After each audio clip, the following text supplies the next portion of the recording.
Olá pessoal, tudo bem? Hoje nós vamos tratar sobre o último regime de bens. E este regime de hoje é aquele que muitas pessoas na hora de uma separação se arrependem de não ter casado por ele, não ter casado utilizando ele. Ficou curioso? Tá, após a vinheta eu já vou te contar qual é este regime.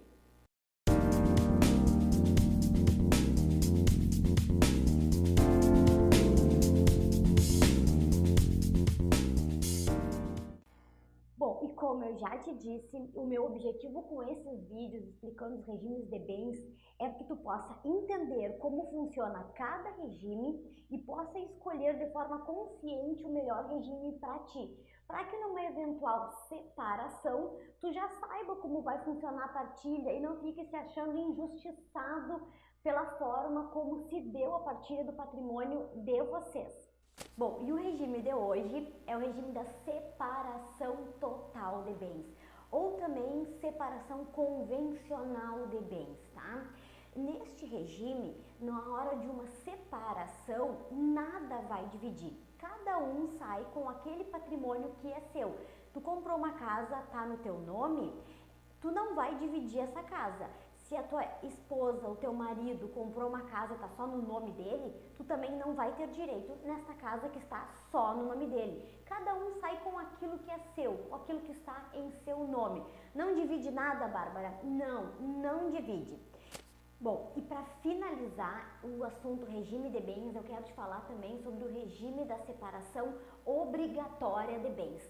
É diferente deste que eu acabei de te falar. O que eu expliquei agora é o regime da separação total de bens, separação convencional de bens. E o regime da separação obrigatória de bens não é a mesma coisa. Por quê? O regime da separação convencional de bens, a separação total, que é este que eu acabei de te explicar, tu opta por ele, tu escolhe casar por este regime.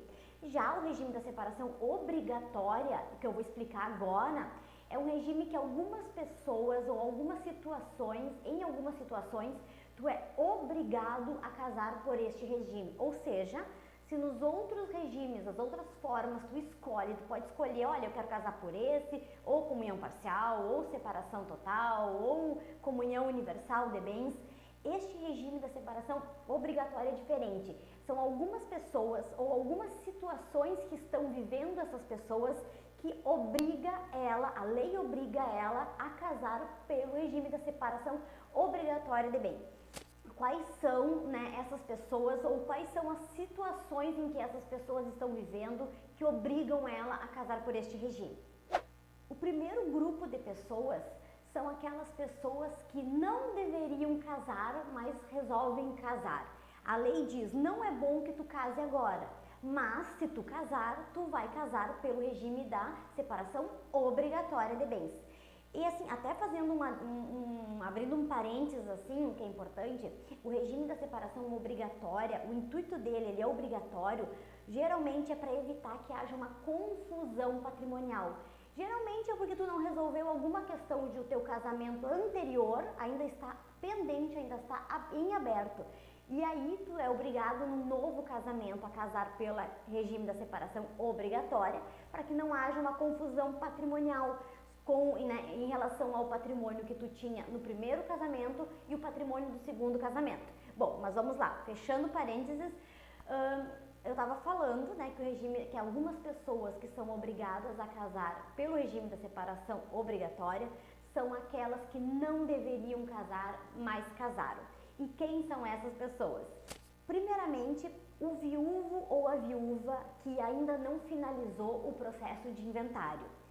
Olha, lembra que eu acabei de dizer que a intenção desse regime é evitar confusão patrimonial do primeiro casamento com o segundo casamento? Exatamente, é isso aí. Se tu não finalizou o teu processo de inventário do teu ex-marido, que tu é viúva, teu ex-marido faleceu, tu não finalizou o processo de inventário, se durante esse procedimento, esse processo tu resolve casar, para que não haja essa confusão de patrimônio, tu é obrigada ou obrigado a casar pelo regime da separação obrigatória. Outro caso é o divorciado ou divorciada que ainda não formalizou a partilha do patrimônio do primeiro casamento. Como hoje em dia a gente pode entrar com pedido de divórcio e formalizar a partilha do patrimônio em momento posterior a isto, então às vezes acontece isso, tu já te divorciou, tu pode casar novamente, mas aquela partilha do teu casamento inicial, do teu primeiro casamento ainda está em aberto.